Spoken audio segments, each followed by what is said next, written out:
What's up YouTube? Sorry it's been a while since my last video, but today we're going to go and continue the gearbox build.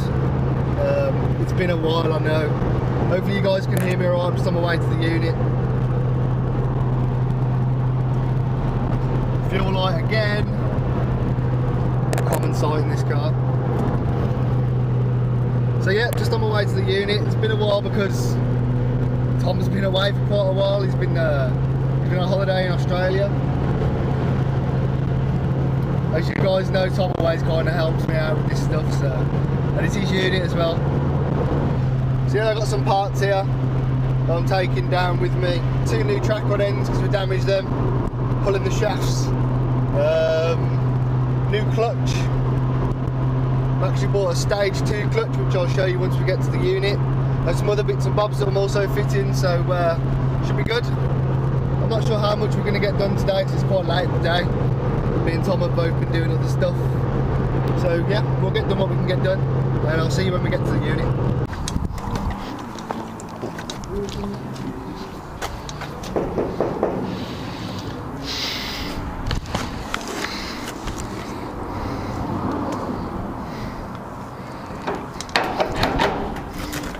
Tommy B!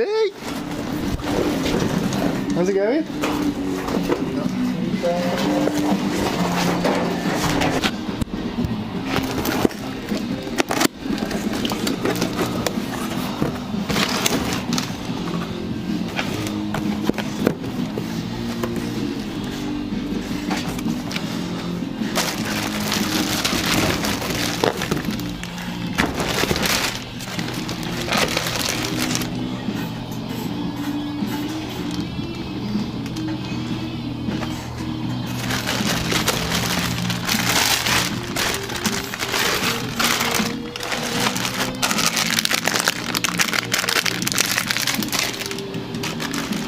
Yeah, I think it's just literally the clutch kit, Tom, you know, the plate,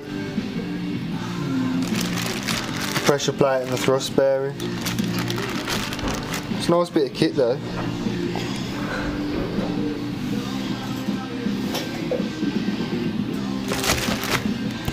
Your peg sticking through? Yeah.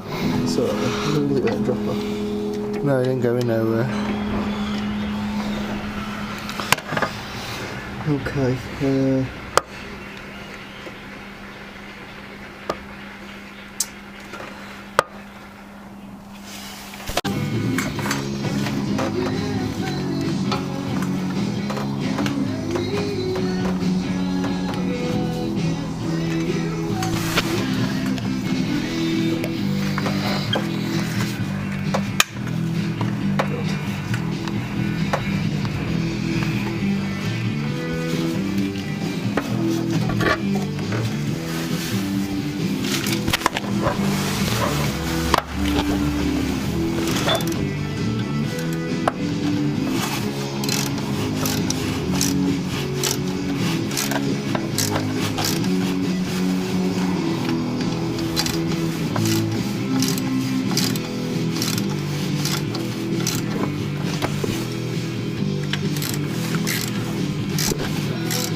Well, no, I just want to know if it engages and disengages more than anything.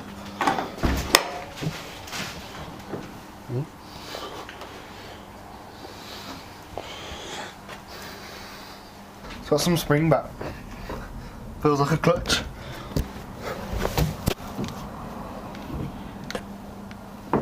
Yeah. What? Just feel it more aggressive than a standard one, that's all. It's like doing that. It's got a point where it pops. It won't be bad. I can, you know, I'm not sitting in the car properly. Pop. Yeah. Yeah? Yeah, I'm happy with that, mate. Yeah.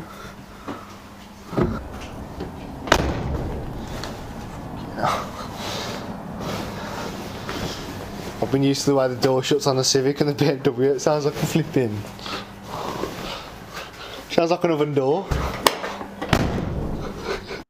Right then guys, I just wanted to quickly apologise for my lack of commentary on this video. I didn't realise until I got home and started to actually edit the footage that I didn't really explain what we're really doing here. So at the moment, as you can see in the video, the clutch has been fitted and the gearbox is now fitted. The reason why I haven't really said much is because the job was quite hands-on. It required me and Tom both, you know, manhandling the gearbox to get it in place and that, so didn't really have a chance to tell you what we was doing, but yeah, that's where we're at. So that's us done up the unit for today. We haven't spent long up there, we haven't had much time to be honest, but it's pretty much all back together now. As you saw in the video, gearbox and clutch back on fine. Still a lot of other bits and bobs to get done. The gearbox has got to have oil in it, linkages, the rear gearbox mount's got to go on. Just little bits and bobs really. Also my brake pads were absolutely shot to bits when we took those out. They're literally falling apart, so I'll have to buy some new brake pads before the car can move anywhere. Now what brake pads I'll get, I don't know. I'm thinking about making the move from Ferodo to Mintex actually, so if you want to let me know what your opinions are on brake pads for the Metros, let us know. So I've only ever used Ferodo DS Performance pads, but they don't seem to be up to the task anymore. They seem to be falling apart after a couple of track days, so not overly impressed with those. So yeah, I'm sorry it's been a while, as I said before, but yeah, Tom's been away, so it's good to have Tom back. There'll probably be I think this is part 3, there'll probably be a part 4, maybe even a part 5 yet, I don't know. Yeah, we'll see how we go. As always, thanks for watching, and I'll see you in the next video. The fuel light lottery continues. Yeah, that's getting really quite low now. Right then, we have fuel. I only put 20 quid in mine, I'm not made of money.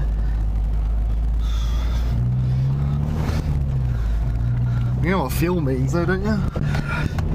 It means VTEC.